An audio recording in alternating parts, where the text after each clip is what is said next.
ndabashimiye bimwe by'akataraboneka sasa mu by'ukurero uyu munsi tugiye kuvuga ku cyo bita polisi y'u Rwanda sasa kuri amateka ya polisi y'u Rwanda n'inkomoko yayo sasa mu by'ukurero no kuvuga ngo icyo bita Rwanda Nation Police mu magambo ahinnye rero tukavuga icyo bita ni RNP nyine agaragaza urugendo rwo guhuza inzego zitandukanye zishinzwe umutekano mu gihugu hagamijwe yo kubaka nyine igipolisi cyo mwuga gifite nyine inshingano zo kurinda abaturage no kubungabunga amategeko no kuvuga ngo rero inkomoko nivukanye rya polisi y'u Rwanda rero nuvuga ngo polisi y'u Rwanda rero yashinzwe nyine kwa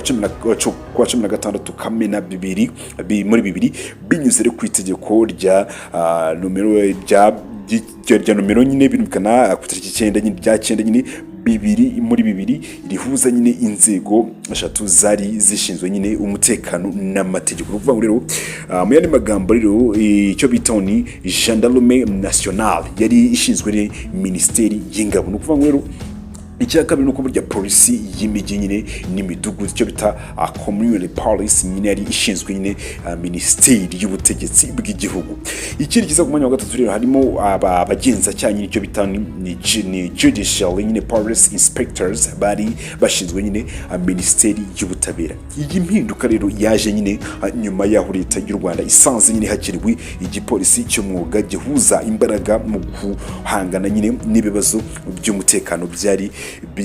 bihari icyo gihe no kuvuga ngo inshingano n'imikorere ya polisi y'u Rwanda RNP mu by'ukuri rero polisi y'u Rwanda ifite nyine inshingano zo kurinda umutekano w'abantu n'ibintu sasa hakazamo kubahiriza amategeko no kurwanya ibyaha hakazamo gutanga rero ubufasha mu bihe by'ibiza n'ibindi byago ikindi akazo gufatanya n'abaturage mu bikorwa nyine by'iterambere n'imibereho myiza no kuvuga ngo mu rwego rwo kunoza rero imikorere polisi y'u Rwanda yashyizeho nyine icyo gahunda ya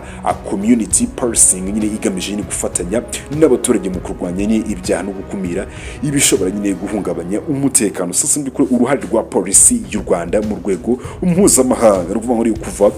muri 2005 polisi y'u Rwanda yagiye nyine yohereza abapolisi mu butumwa bwo kubungabunga amahoro mu bihugu bitandukanye harimo nka Sudani y'Epfo, Repubulika ya Centrafrica. Abapolisi rero bagaragaje nyine ubunyamwuga n'ubwitange nyine bituma rero u Rwanda nyine rushimirwa nyine uruhare rwabo mu kubungabunga amahoro ku isi sasa by'ukuri rero reka tuvuge ku kintu kijyanye n'ikoranabuhanga n'iterambere muri polisi y'u Rwanda RNP nuvuga ngo rero polisi y'u Rwanda rero ikomeje nyine gutera nyine imbere nyine mu ikoranabuhanga aho nyine muri 2025 nyine yatangaje ko nyine izatangira nyine gukoresha drones mu kugenzura nyine umutekano n'amakosa yo mu muhanda rero bizafasha mu kubona nyine amakuru y'ukuri yo gufata nyine ibyemezo biboneye no kuvuga ngo hakaza ikintu giye n'amashuri n'amahugurwa no kuvuga ngo polisi y'u Rwanda ifite ishuri rikuru riri mu ntara nyine y'amajyaruguru akarere ka Musanze iritanga nyine amahugurwa ku bapolisi nyine nabifuza kwinjira muri serivisi za gipolisi no kuvuga ngo abifuza rero mu kwiga muri iri shuri rero basabwa nyine kuba bujuje ibisabwa birimo uko bafite ubuzima buzira umuze kuba indakemwa mu mico no mu myitwarire n'ibindi sasa mbikuri rero polisi y'u Rwanda RNP nuvuga ngo polisi y'u Rwanda birukana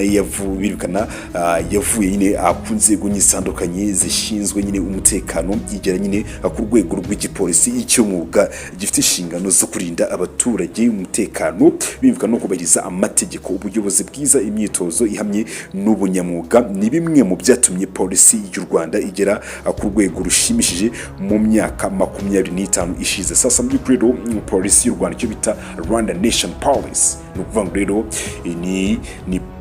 ni polisi nyine ikunzwe kandi kabiri polisi nyine ifite amateka meza cyane ku ruhando mpuzamahanga sasa mu by'ukuri rero mwabantu mwe reka tubabwiye ko rwose tubakunda Rwanda Nation Police rero ikaba ari igipolisi cy'umwuga kandi gikomeye gifite imbaraga n'ubuhangange ndabishimiye rero reka mbwiye ko mbakunda.